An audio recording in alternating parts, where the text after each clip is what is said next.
Hello, I am Ryan from LostInReviews.com, and I am here with the director of Lovely Molly and Gretchen, who plays Molly. So last night, the film played at South by Southwest. How do you feel about the kind of reaction you're getting from the movie? It's kind of one of those movies where a lot of people love it, and then there's some people in the middle, like every other movie, and then a lot of people just don't get it.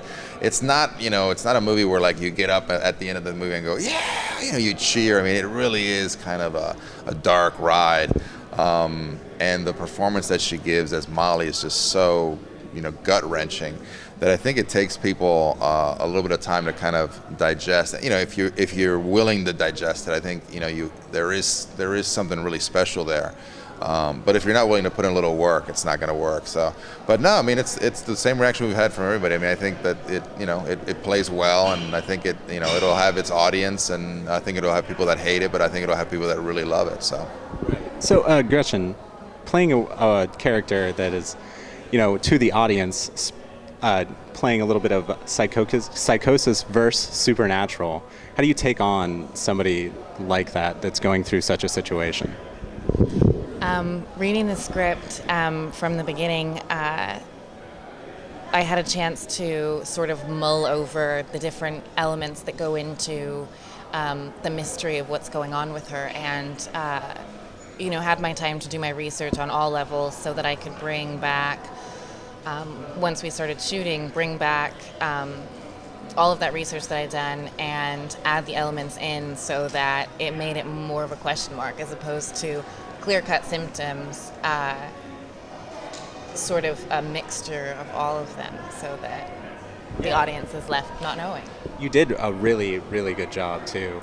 The moments towards the end of the film, just physically, how does that kind of affect you? Because it gets really intense towards the end with, everything that's going on with Molly. Yeah. Well, we shot it sequentially, so by the time we got there, it was sort of time to unleash, because it had sort of felt like this spring that was loaded, and it was time for it to be released, because it was just a build up, so it felt like by the time that we shot them, it was perfect timing, because I was like, finally, I can unleash. Yeah. Jeez. Right. So when you look at the script, how do you look at it as I'm going to mutilate a deer that's stuck at the ceiling? How do I approach this? I was beyond excited. I read that stuff and I was like, I'm thrilled. And it continued on, even to the point where when we were filming, I was doing it for the story, but I was also like, this is going to be so cool. So how do you give her a background on that, Eduardo? I mean, it's like I give her just as little as possible, really. We discussed it. We rehearsed for a couple of days. She came in early and hung out and got to know her, and we got to know each other, and just talked about the character and what happened and the father, and and kind of worked out some of those details, and then I kind of just let her go. And it's basically to me, it's especially in a movie like this where I'm trying to capture, as real as possible and still be a movie. To me, it's almost like a documentary. You meet this woman and you say, okay, this is what happened to you. You're screwed up. This happened. Whatever. There's this in the house. Here's the road you're going to travel. Now just go. And then I just kind of sit back and videotape it. Really.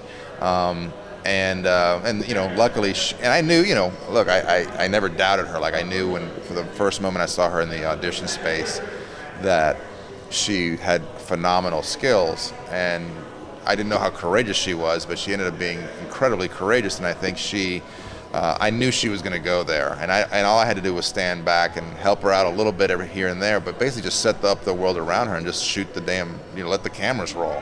So is that why you kind of decided to go sequentially? Yeah, absolutely. I mean, there's we had the advantage of it being a house. We had complete control over the house, so we could shoot whenever we wanted. And then, most of the movie takes place in the house, so it was just, it was fundamentally very easy to work out that way. And then I have a great producing team that put the schedule together in a way where we could keep it as sequential as possible. But also, it's just, for me, like that the performance was so, she's in every scene, and it seems like there's, I thought I needed to keep that continuity for her to really deliver. And my whole thing as a director is just try to give her as many tools and try to build the atmosphere around her so that she can deliver the best performance possible. And then, like I said, just sit back and roll the cameras and hope that it works. Well, I think it does. And Gretchen, like, beautiful performance. How did you prepare for the scene where you're in the back there and a ghost is raping you from, there's nothing there? So how do you go about acting out that scene? At one time, there was something there. Oh man! So was it like Green Man? No, you know what? It was. We originally there was a demon, and basically the demon is just like a naked man that comes out and does his thing with her. And then we had some tests with some filmmakers that we knew, and just some public little couple test screenings, and people were confused. It was like, well, we never see the demon, and then here you see the demon, so.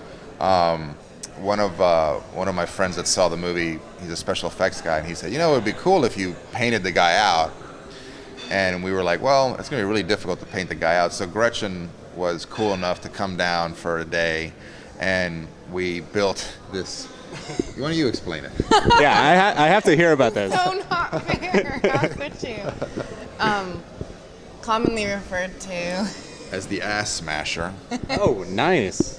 Which was, my experience with it was walking in and seeing Ed holding like a 12-foot long pole with what looked like a plunger, a massive plunger on the end, which was going to be used to like. And it was painted green. Oh my God! So when you see that, what's your reaction? Like, what are you going to do to me? You're going to plunge me? He had sort of explained it to me.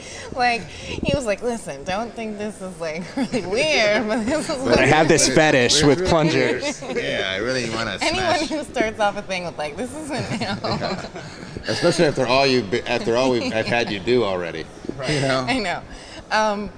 Yeah, it was definitely like an experience that it was the strangest thing I've ever experienced in all my life. Basically, it was like PVC pipe with painted green, and then with like it wasn't a plunger, but it was a frisbee, and then we put some, and then we painted green. Oh, that's much better. Yeah, it's much better. The frisbee. Yeah, it's much better. And then she would get up against the wall. She took her, pants down, and then the thing would come out and basically hit her, and then we painted it out digitally. But it was just fascinating shoot. It was very fascinating. Well, I'm looking at it, I'm like, wow, this is great physical acting. Like, how is she contorting herself like this? It turned out really, it's just really, really wrong, It's just very, very wrong. Sad. Yeah.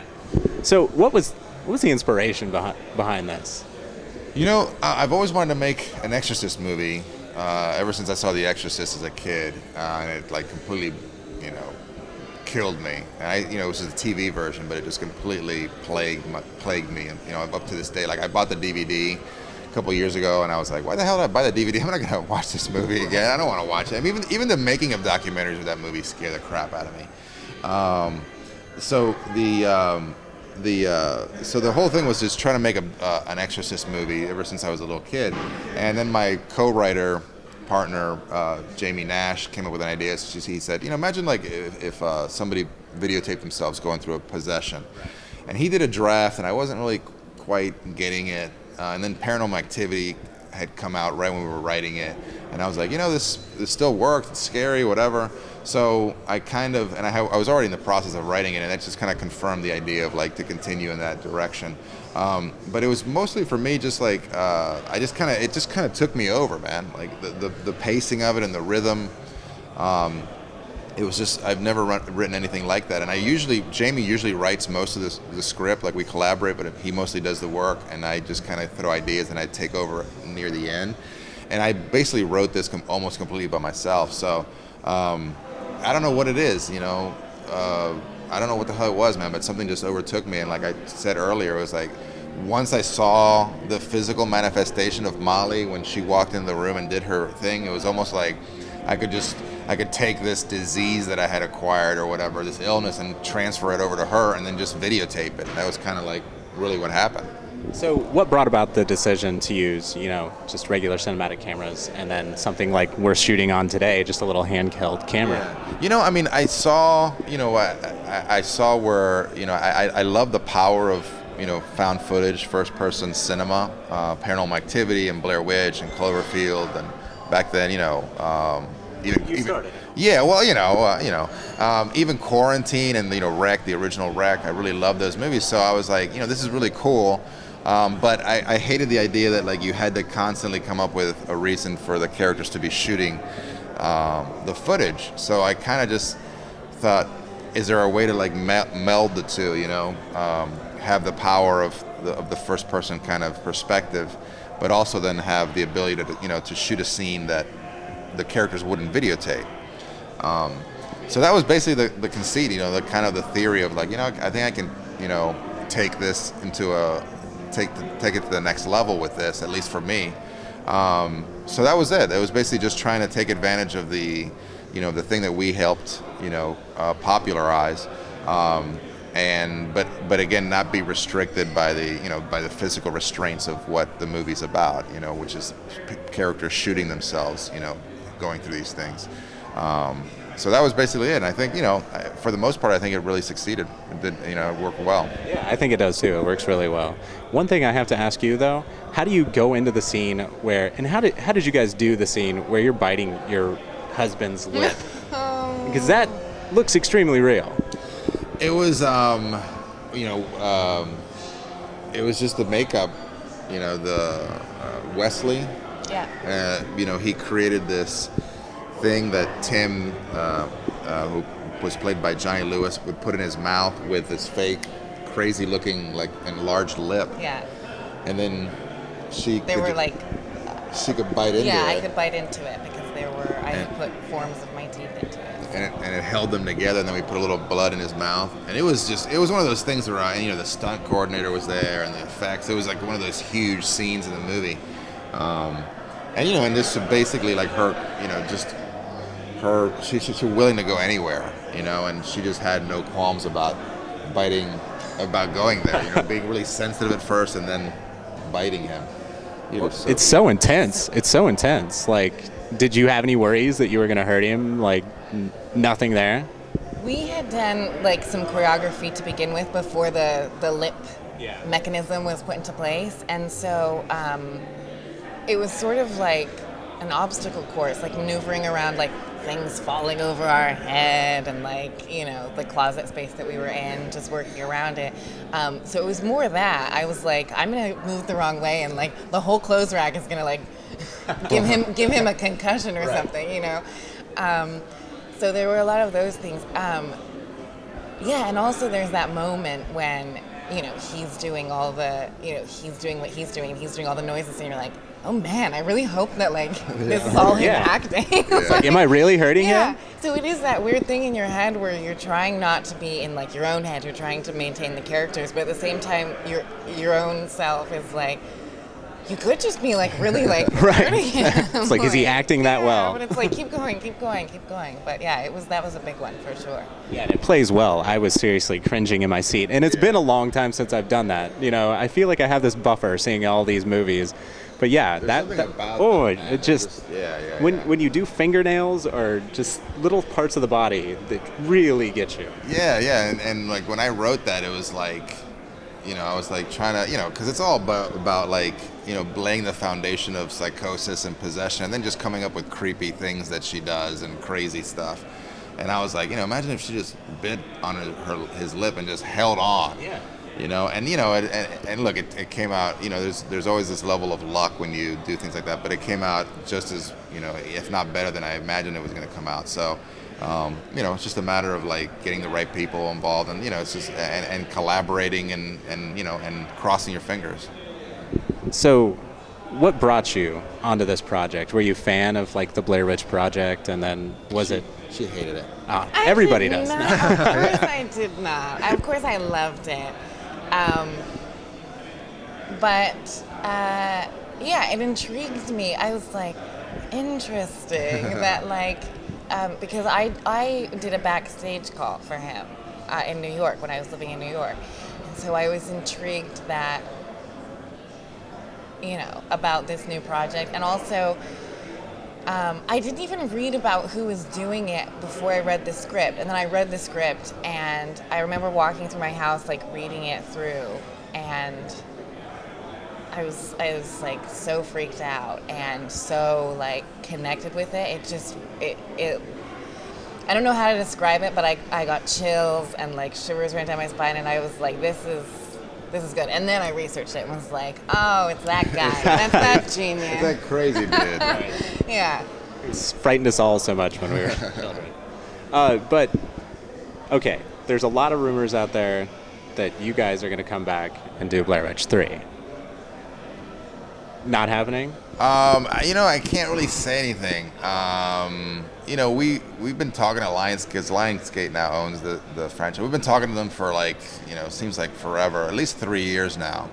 And there is some progress, but I can't really say anything. I don't know what's going to happen with it. It's always we have been doing some things, but I can't really say what it is, and I don't know where it's going to go. It's the same answer I give every time until we have some kind of definitive answer where it's you can't. Yeah. I mean, we don't own it, and we respect the fact that what they want to do with it and see what and we're just we're here, we're available, and we are always open to what they want to do with it. So we'd love to make another Blair Witch movie. And they'd be ridiculous not to bring you guys back on it. That's man. That's what I like to. That's how I like to think. Yeah. I mean, I think that we, even if we just executive produced or we creatively produced or whatever, I think whether they want to bring in somebody new, whatever, it'd just be great to visit that world again. Well, thank you very much for doing the interview. Man, appreciate it. Thank you. Fantastic. Thank you very much. I'm Ryan with LostInReviews.com, and go see Lovely Molly when it's in theaters.